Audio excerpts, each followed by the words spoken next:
do t'i djegim. Ministri i Punëve të Brendshme Panço Toshkovski paralajmëron motociklistët se këtë periudhë do të jenë në fokusin e tyre dhe se do të jenë shumë të ashpër ndaj atyre që nuk i respektojnë rregullat e trafikut. Paralajmëroj të gjithë ata që bëjnë si të jenë motociklistë, gjithsesi vozisin pa veshur helmet, vozisin me shpejtësi shumë të madhe, e ngrenë motorin në një rrodë në mes qytetit, kalojnë në të kuqe dhe mendojnë se Safe City nuk do t'i detektojë. Ja po ju bëj një apel publik se Ministria e Punëve të Brendshme periudhën në vijim do të jetë shumë e fokusuar tek ata. Ju them lirisht, do ju djegim. Do të mbeten edhe pa motor dhe nuk do të mund më të aktrojnë si motociklist. Të njëjtin apel ministri e dërgon edhe te motociklistët që janë të angazhuar nga kompani që bartin ushqim dhe nuk i respektojnë rregullat e trafikut, duke shtuar se do të ketë kontroll ndaj tyre.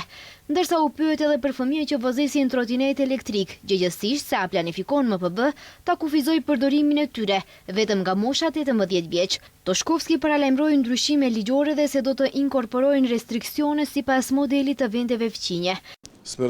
Po bëjmë një analizë, po shohim si është në vendet e tjera. Mendoj se Greqia është një nga shtetet që ka të implementuara masa më radikale në këtë drejtim. Po shfrytëzoj këtë mundësi të them se në të ardhmen do të vijojnë ndryshime ligjore, të cilat do të jenë më restriktive.